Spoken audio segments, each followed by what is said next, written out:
Hello everyone, and welcome back to my channel. I am Kathy Grimm, the Grim Reader, with my favorite cup in the whole world because I have a penchant for corgis, and this is my corgi cup from the store Anthropology, this is just free advertising. I don't know.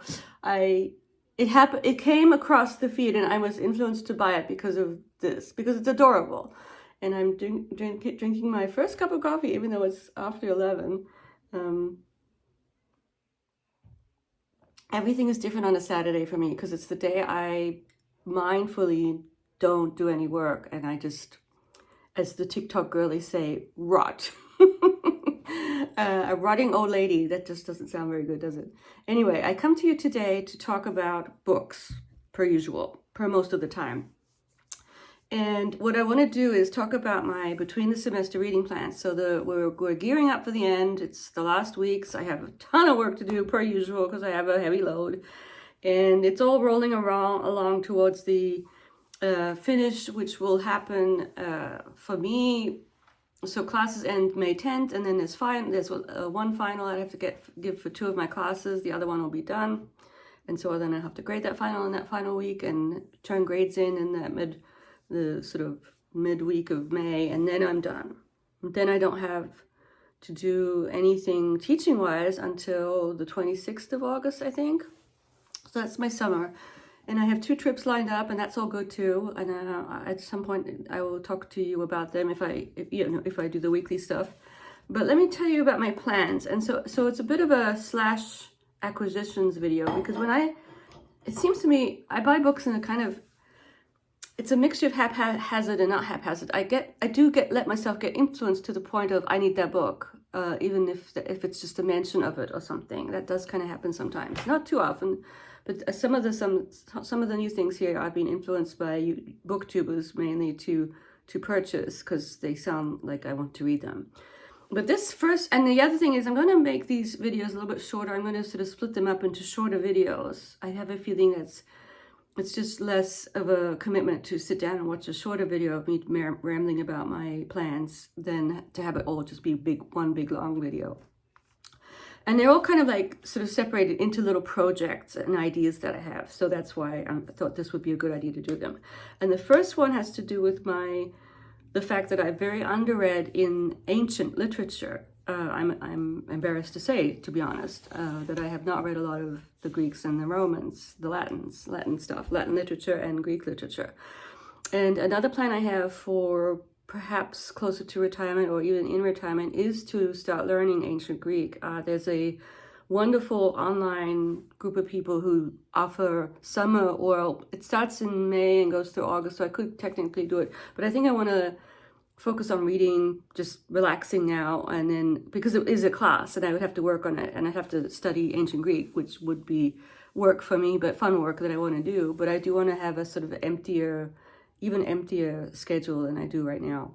The summers get full and they end. And I go back to work, as you all know. So the first round is ancient stuff, but it starts with something not so ancient. So another lacuna in my reading that I feel bad about and have wanted to rectify for a long time is I have never read Dante's Divine Comedy, not even Inferno. I've dipped into it. I was surprised and excited when I found out that Dorothy L. Sayers, the writer of the Lord Peter Wimsey Mysteries, had done a translation, and I dipped into her. I have other copies. I have the Penguins of some of them too, but of course Kathy had to go get one of these, her favorite. And I kind of wanted to start this last summer, and I got distracted.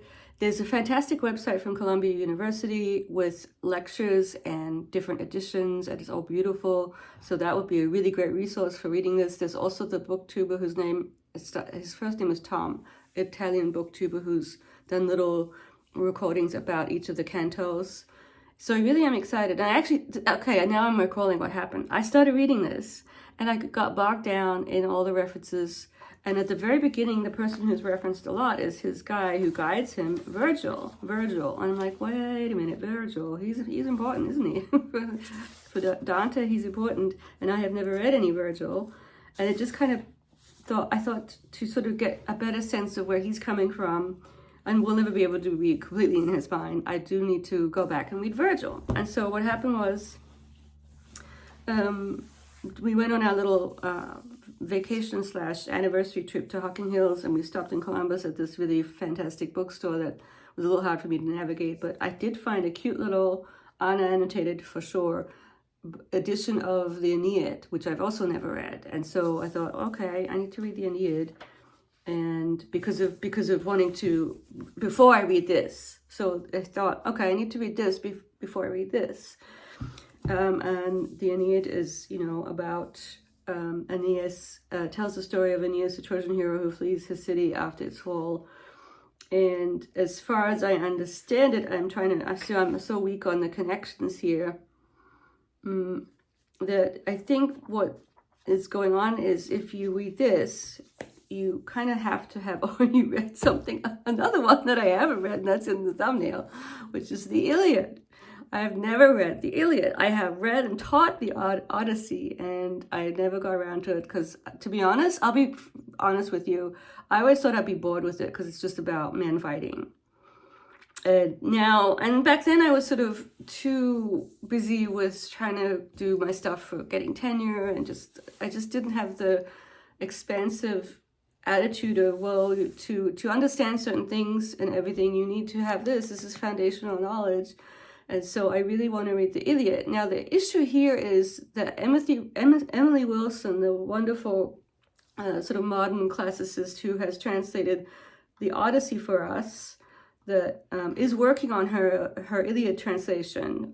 And I even found through the fantastic London Review of Books website a whole hour-long little preview of the Iliad as read by two great British actors, Tobias Menzies and Juliet Stevens. And she's there too. Emily Wilson is going to talk about her Iliad translation. So part of me thinks, do I want to read it twice? Or do I want to maybe wait to hers? Or do I want to give the Fagles a go? And like right now in this moment, I want to give the Fagles a go because this is the one I have. This is the one I have, and it's not a bad one, I don't think. And like maybe down the line, if I read it once, I have a feeling it won't be that hard to read it again and then to compare. So if you've read the Iliad, please help me out here, your thoughts on it, on translations that you like. And there is a part of me that is waiting, not that I'll ever get to the point where I can easily read ancient Greek, but to me, it's like to even dip my toes in learning the language will make other things come alive for me. Texts like this, you connect to them, even if you don't get proficient. And then another sort of the Canadian poet whose stuff I find fascinating, but I don't really have a deep connection to yet, is Anne Carson, who is also a classicist. All these great classicist women around. And so I just think I really want to learn the language too, but it's the order of things is not that important, I guess. And the thing is, I could just read Dante without being so silly about chronology, but there's a part of me that wants to do it the right way, and I do want to read these other ones. There's something else. Well, yes, I have over there, the Metamorphoses, which I also haven't read. That's another one that's kind of like in the realm of things I really do need to read to be sort of to have a knowledge of the things I want to have a knowledge about. And I have a feeling this will just help with a lot of other, down to present day literature. So many of the people knew these texts and, were familiar with them. Anyway, so that's the first little project. So read the Iliad and then go on and read the Aeneid. One thing that is appealing about this cute little one is how portable it is. And I am going on these trips, so maybe it will come with me on my trips in my little baggie. And then I'm not saying I'll get to all of this over the summer, to be honest. And the thing is, so one last point. See, it's already 9 minutes and this is just the first little project. What I want to do with the reading is routinize it. So get into a routine of reading a set amount a day and not worrying about finishing so much as getting to my set amount a day. In the summer, I can do that. Right now, I couldn't do that because I'm just too busy. I just read mainly on the weekends. And I don't have a set amount. I don't think that would work in my busy times. Maybe if I start doing it in summer, I can carry it over. I've started reading this. I remember I started listening to it with Derek Jacobi, but I was too distracted to really, it's not a book that I can listen to. I need to settle down into the reading of it and just sort of getting the gist of the plot, what's going on here. And so I think my goal mainly will be this for the summer. And and that's good enough. And then maybe start on this if I'm traveling, and I will just save this. I don't think I'll get to this over the summer. We'll save it until I've read those two. So 1, 2, 3, and we'll see how it goes. That this may even have to wait till next summer. That's okay. We'll see. This winter too. So we'll see. My life is bifurcated between work and the breaks. So I'll end this first video right here. I wanted to keep them short, and it's already over 10 minutes, and I will come back with my other projects very soon. I'll probably just do them back to back and then upload them. We'll see how much time in between the uploadings. Hope everyone's doing well, and thank you for your patience with me as I go through my busy, slightly kind of boring days of work and don't have time to interact with my channel that much, but we'll get there and it's all good. I'll talk to you later. Bye.